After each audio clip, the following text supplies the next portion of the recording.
Hi everyone, and welcome to The Explainer. Today we're cutting through all the noise for a purely data-driven deep dive into one of the league's newer teams, the Jets.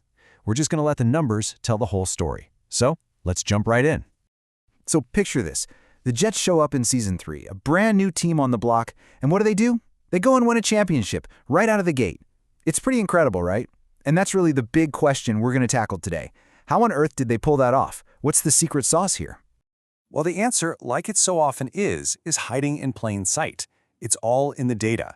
Over the next few minutes, we're going to dig into the numbers from the official league database and really figure out who this team is, statistically speaking. All right, first things first. We've got to start with the 30,000-foot view, right? The big picture. This first section is all about what the Jets have accomplished since they first joined the league.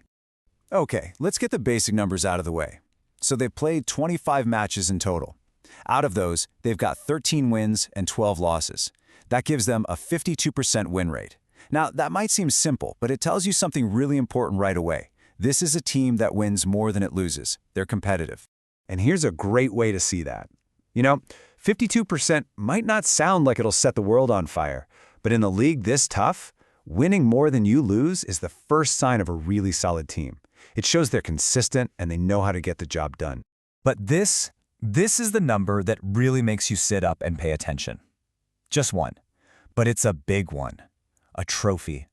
Even though they've played way fewer seasons than most other teams, they've already got a championship sitting in their trophy cabinet. This is the proof that they don't just show up to play. They know how to win when the pressure is on. Okay, so we've established they're a winning team, they've got a championship. That naturally leads to the next question, doesn't it? Where are these wins and that trophy actually coming from? Are they good everywhere, or do they have a specialty? And wow, when you break it down, a pattern just jumps right off the page. It's like they're two completely different teams depending on the tournament. In the T20 Reboot Cup, they're fantastic, a 60% win rate, and yep, that's where their trophy comes from. But in the 50 over Duality Cup, that win rate absolutely tanks, all the way down to just 25%. This chart really spells it out for us, doesn't it?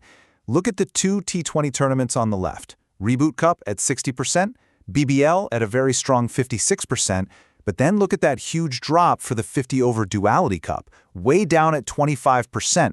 I mean, the numbers are basically shouting at us here. The Jets are T20 specialists, period. They absolutely love the short format. So, since we know T20 is their game, let's zoom in a bit. Let's look at the players who are making it all happen.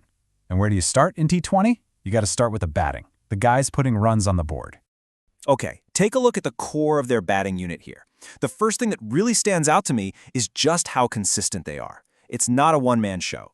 Yeah, Wally O'Connor's at the top with 723 runs, but look how close everyone else is. 5 guys, all over 600 runs. That's some serious depth. But, and this is a big but, here's where the story gets a little more interesting.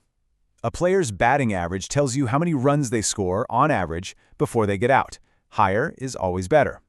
And while the Jets get tons of runs from their guys, not a single one of their top batsmen averages over 30. So what does this tell us?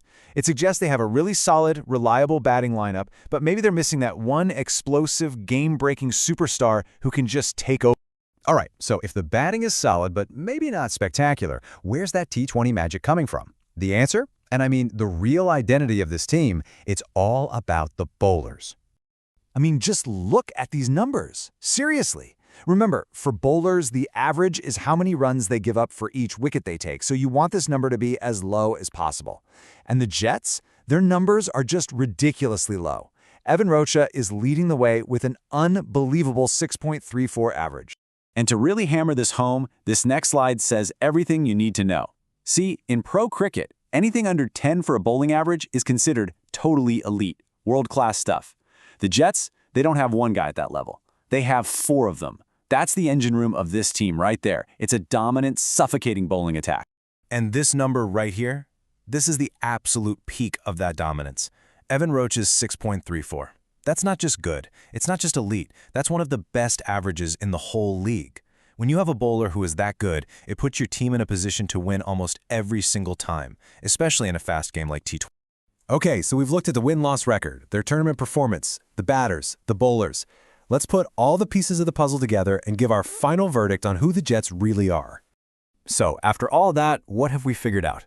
Well, the data paints a super clear picture, doesn't it? First, they are T20 specialists. That Reboot Cup trophy is all the proof you need. Second, their bowling is, without a doubt, the team's superpower. Third, the batting is solid, it's consistent, but it's there to support the bowlers, not steal the show. And last, they've got a really clear weak spot, that 50-over format. That's where they need to improve. And that really brings us to the final big picture question. We know their bowling is dominant, so if they could make one huge improvement, just one, what would it be? Should they focus on fixing that 50-over problem, or should they go out and find that one explosive, high-average batsman? Which move would be the one to turn them from a great T20 team into a team that wins championships year after year in any format? The numbers told us how they got here, but what comes next? Now that's the really interesting part.